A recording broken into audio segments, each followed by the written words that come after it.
Imagine the entire Islamic Caliphate erupting in celebration. The Muslims had just achieved the unthinkable, conquering the mighty land of Egypt, the wealthiest and most powerful region of its time. It was one of Caliph Umar bin Khattab's greatest triumphs. But in the midst of this glorious victory, a silent tragedy was unfolding far away. The greatest general the Muslim army had ever seen, the legendary Sword of Allah, Khalid bin Walid, was lying on his deathbed, drawing his final breaths. But wait, how did the most undefeated warrior in history end up dying quietly in his bed? Let's rewind the clock. 4 years before this, Caliph Umar had removed Khalid bin Walid from the command of the Muslim army, ordering him to stay away from all official posts of the caliphate. Following this, Khalid calmly left everything behind and went home. But he didn't waste this time.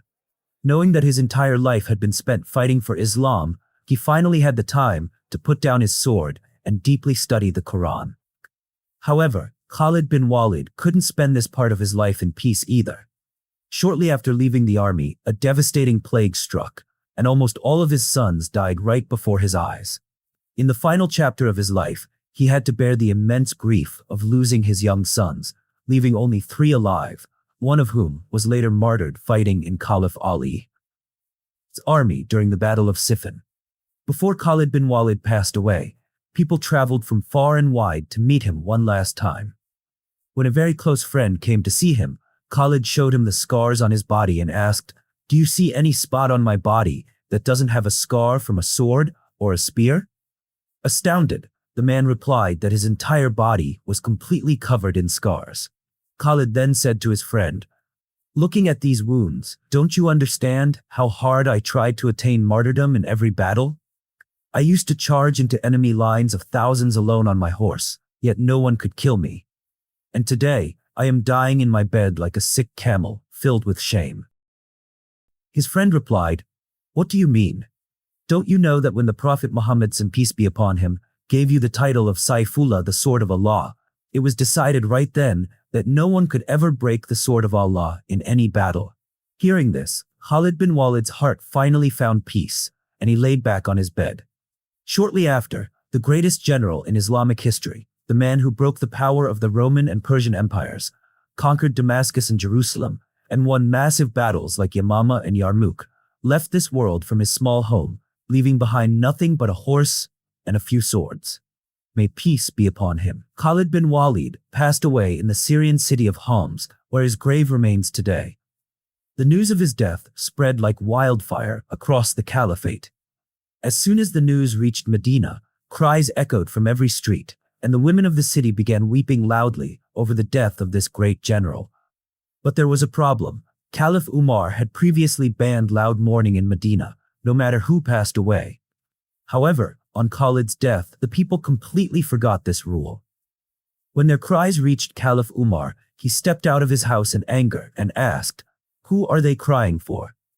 He was told, "They are mourning the death of your general and the sword of Allah, Khalid bin Walid." Hearing this, Caliph Umar stood silently in his place. After a long silence, he broke his own rule for the first time and said, "If anyone is crying for Khalid today, let them cry." It is even said that Caliph Umar himself wept. Caliph Umar didn't know that before his death, Khalid bin Walid had willed that all his belongings be handed over to Umar, so that Umar himself could divide them fairly. But when his assets were calculated, everyone was shocked. The greatest general of Islam possessed only some swords, a horse, and a few minor items. Basically, a general of his stature had nothing. A stark contrast when compared to the gold-plated cars and private jets of modern-day generals. Caliph Umar lived for only 2 more years after Khalid's death, but in those 2 years, he never forgot him. He constantly remembered Khalid in Muslim gatherings. One day, Arabia's greatest poet came to present his poetry to Caliph Umar. Leaving everything aside, Umar made only one demand: recite poetry praising the bravery of my general, Khalid bin Walid. The poet passionately presented Khalid's bravery. But as soon as he finished, Caliph Umar told the greatest poet of Arabia, "Even all your words combined have not done justice to Khalid's bravery." But why? Why does the whole world remember Khalid bin Walid today? He was one of the greatest warriors of all time and the greatest general in the history of Islam. This was partly because he wasn't born in a small home, but in Mecca's most powerful and wealthy family, the Banu Makhzum. His father, Walid bin Mughira, was the richest man in Arabia. His father had so much wealth that the Quran even references it. "Leave me with the one I created alone, and to whom I granted extensive wealth, and children present by his side, and whose life I smoothed out thoroughly." For example, Walid alone would donate as much money to maintain the Kaaba as the rest of Mecca combined. Khalid grew up like a prince in Mecca. Because of his father's immense wealth, he never had to work a day in his life, except for one thing, and that one thing made him the greatest general in the world. Mecca had three main tribes.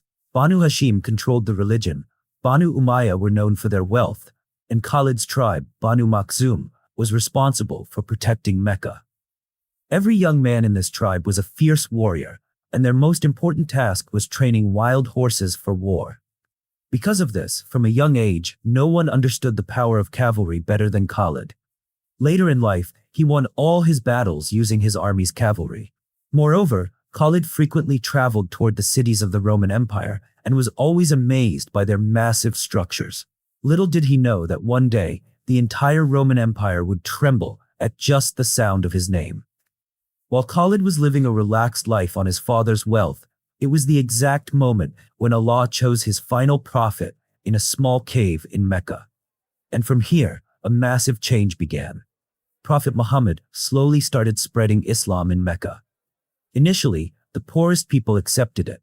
But one man, despite being the richest in Mecca, became deeply impressed by the Prophet's words, Walid bin Mughira.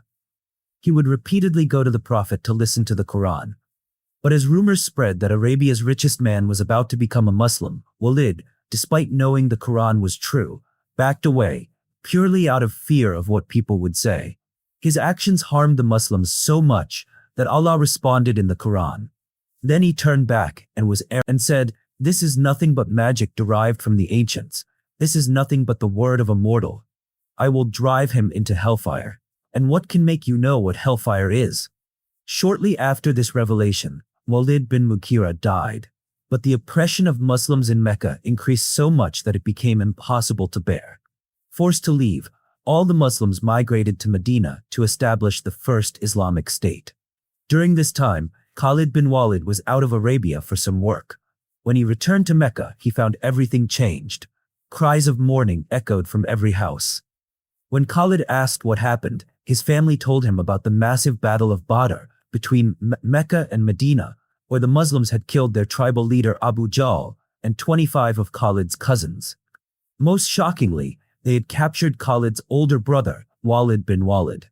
Furious, Khalid went straight to Abu Sufyan, where the elders of Mecca swore revenge against the Muslims. Khalid then traveled to Medina to free his brother. There, he saw that the Muslims had a strange ransom system. The price depended on a person's wealth.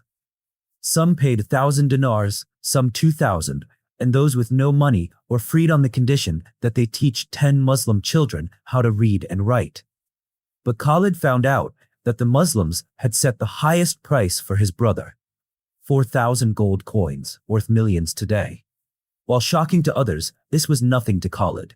He paid the ransom, freed his brother, and headed back to Mecca. He thought the people of Mecca would give him a grand welcome. But after spending a night on the journey, Khalid woke up to find his brother's bed empty. A letter lay there, reading, "Khalid, without telling you, I have accepted Islam and returned to Medina. By Allah, I have never seen a man like Muhammad in my entire life. I didn't convert earlier so people wouldn't think I did it out of fear of captivity. Now that you have freed me, I want to go back and accept Islam out of my own free will as a free man." Though his brother accepted Islam, the fire of revenge for his family's blood still burned in Khalid's heart.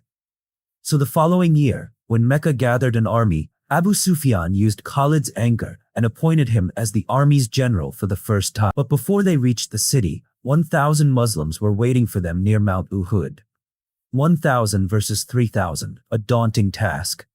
Before the battle even started, 300 hypocrites abandoned the Muslim army.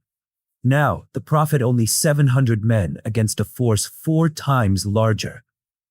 Before fighting, The Prophet placed 50 archers on a hill to prevent attacks from behind. Khalid watched these 50 men closely. The Prophet gave strict orders. Even if you see us winning, do not leave the mountain. And even if you see us defeated and birds eating our flesh, do not leave the mountain. The battle began. The Muslims fought with such passion that they easily pushed the Meccan army back. It looked like an easy victory, and the Meccans began to flee, including their leader Abu Sufyan. While fleeing, Abu Sufyan yelled at Khalid to attack, but Khalid stood perfectly still. He knew that as long as those fifth personality. During the Treaty of Hudaybiyah, Khalid's thinking had changed so much that he sat before the Meccan leaders and said, "Say what you want, but it is impossible that a brilliant man like Muhammad is a magician or a liar." This was shocking.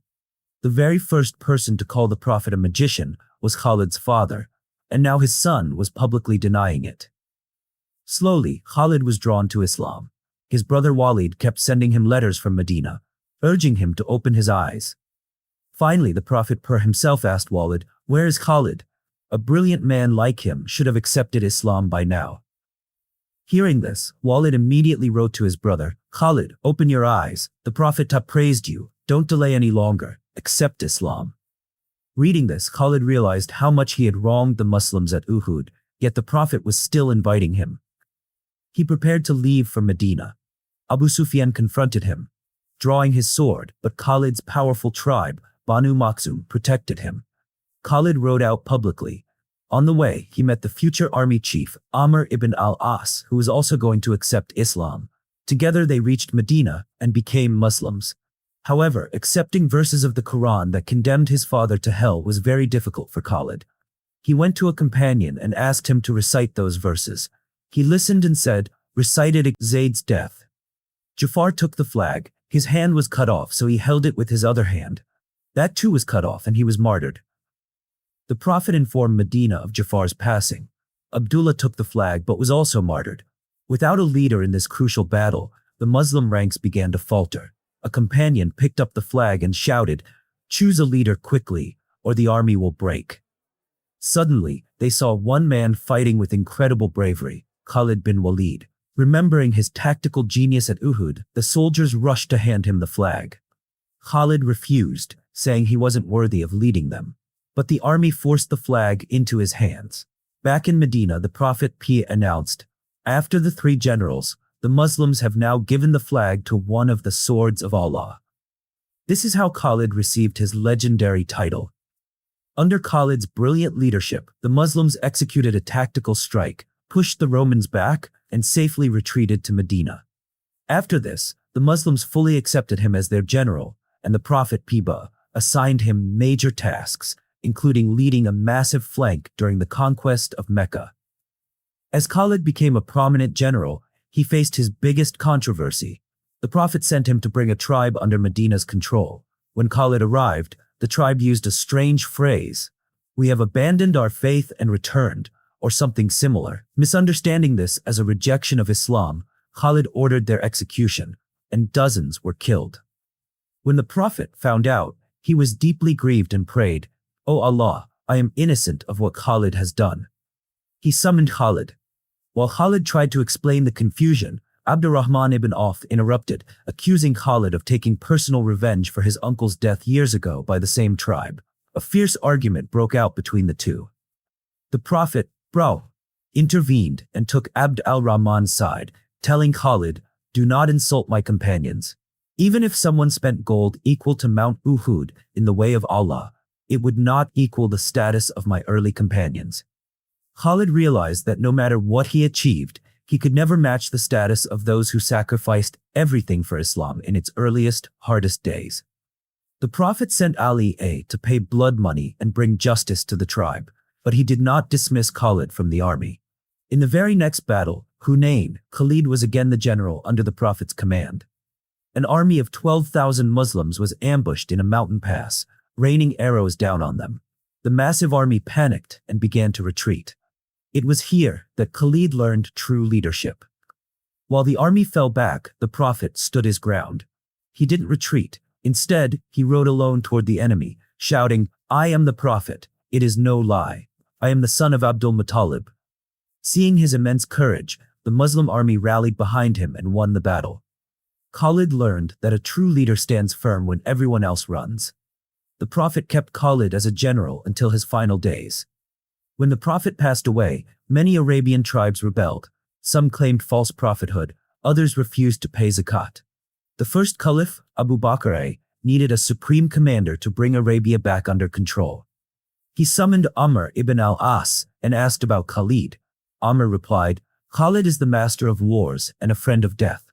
He has the bravery of a lion and the patience of a cat." Hearing this, Caliph Abu Bakr made Khalid bin Walid the first army chief of the entire Muslim force, ordering him to bring all of Arabia under the banner of Islam.